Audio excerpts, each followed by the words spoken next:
नमस्कार, मैं हूं नीलू। तो हमास ने एक बड़ा हमला इजराइल पर किया है।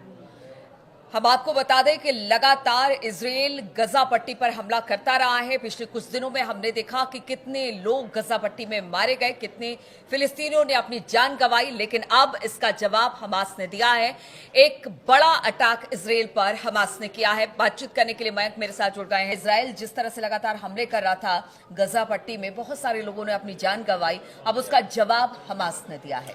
देखिए, ये साल का सबसे बड़ा हमला माना जा रहा है जो हमास की तरफ से इजराइल पर किया गया। जो इन्फॉर्मेशंस आ रही हैं उसके मुताबिक ये हमला कल रात को किया गया है, रात के 9 बजे के करीब। और सबसे बड़ी बात यह है कि ये जो रॉकेट्स फायर किए गए, जो हमास की तरफ से पहले भी इस तरह से किया जा रहा था कि बहुत ही कम समय में एक साथ कई रॉकेट्स फायर किए गए, और आधे से ज्यादा रॉकेट्स बताया जा रहा है कि वो इजराइल में सटीक ठिकानों पे जहां टारगेट किए गए थे वहां पे गिरे हैं। इजराइल का defence system, air defence system एक बार फिर बुरी तरह से फेल हुआ है। आयरन डोम सिस्टम इन रॉकेट्स को, मिसाइल्स को नहीं रोक पाया। ये खुद इजराइल की तरफ से क्लेम किया गया है कि कई जगह पे जो है वो ये रॉकेट्स गिरे हैं और जिससे बड़ी तबाही भी हुई है। सोशल मीडिया में इसकी तस्वीरें सामने आनी शुरू हो गई हैं। देखिए, इजराइल पे जब भी अटैक होता है तो जल्दी तस्वीरें बाहर नहीं आती, लेकिन सोशल मीडिया पे इस हमलों की तस्वीरें सामने आने लगी हैं और कई रॉकेट्स तो अपार्टमेंट से टकराते हुए भी दिखाई दिए हैं कि जो रॉकेट्स थे वो किसी अपार्टमेंट से टकरा रहे हैं या किसी पर्टिकुलर बिल्डिंग पे गिर रहे हैं। हुआ है, बड़े नुकसान की खबर आई है इजराइल से, और इजराइल ने भी ये बात मानी है कि ये हमला हुआ है। और देखिए, गौर करने वाली बात ये, इजराइल के प्रधानमंत्री बेंजामिन नेतन्याहू अमेरिका की यात्रा पर जाने के लिए तेल अवीव में अपने प्लेन में बैठे हुए थे। जिस वक्त ये अटैक हुआ उस समय नेतन्याहू अपने प्लेन में बैठे हुए थे। ऐसे समय में हमास की तरफ से एक साथ कई रॉकेट्स फायर हो जाते हैं और रॉकेट्स मध्य गाजा के इलाके में रॉकेट्स गिरते हैं।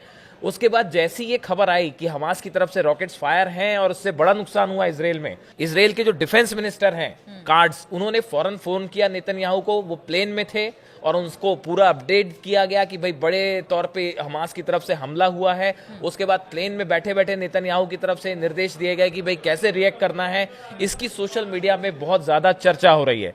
देखिए, कहा जा रहा है कि इजराइल के प्रधानमंत्री जो है नेतन्याहू अब ट्रंप से मिलने के बाद ये तय करेंगे कि अब गाजा का क्या किया जाए, अगला गाजा में क्या कदम होगा इजराइल का। लेकिन उसके बीच हमास का ये बड़ा हमला एक प्रकार से बहुत बड़ा मैसेज देता है कि भाई आप हमको कमजोर ना समझें और हम गजा खाली नहीं करेंगे और आखिरी सांस तक लड़ाई करेंगे, चाहे आप कितने ज्यादा शक्तिशाली क्यों ना हो।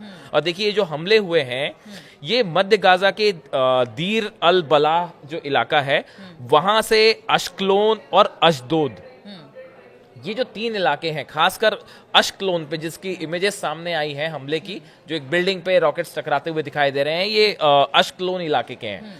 देखिए, इस हमले से 2-3 चीजें जो हैं वो सामने आई हैं।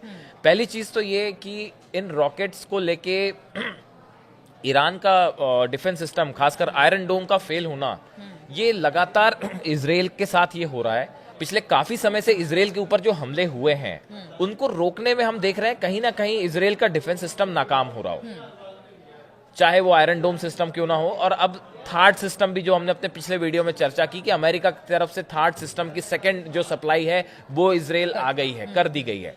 लेकिन आप देखिए कि अगर किसी तरह का युद्ध आगे होता है ईरान के साथ, तो उस वॉरफेयर में इजराइल की सुरक्षा के लिए डिफेंस सिस्टम बड़ा जरूरी था, एयर डिफेंस सिस्टम।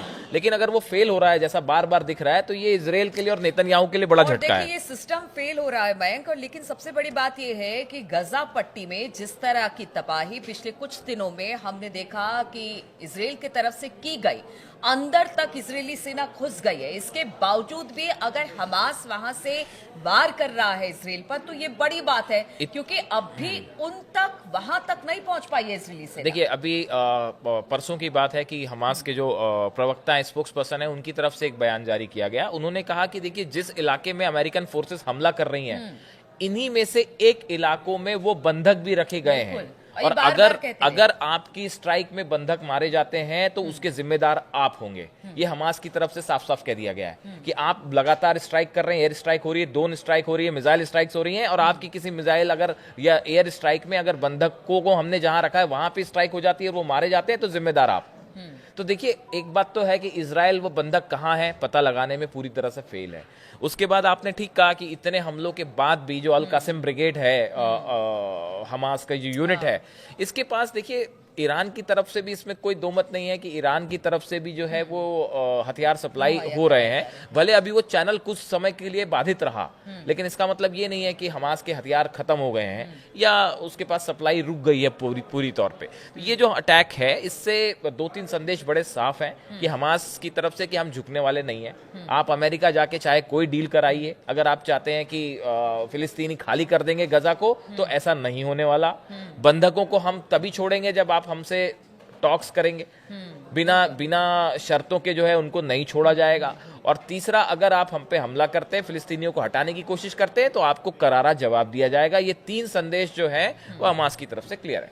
बिल्कुल, तो हमास ने बड़ी सही टाइमिंग चुनी है। जब नेतन्याहू अमेरिका जाने के लिए निकले थे, उसी वक्त ये बड़ा हमला हमास की तरफ से इजराइल में किया गया। फिलिस्तीनी जो है वो अपनी धरती नहीं छोड़कर जाएंगे, वो वहीं पर रहेंगे और इसके लिए चाहे उन्हें साम दाम दंड भेद किसी भी तरह से अगर कार्रवाई करनी पड़ेगी, चाहे वो अमेरिका के खिलाफ या फिर इजराइल के खिलाफ, वो करेंगे। चलिए, इस खबर पर लगातार हमारी नजर बनी रहेगी। आप बने रहिए हमारे साथ।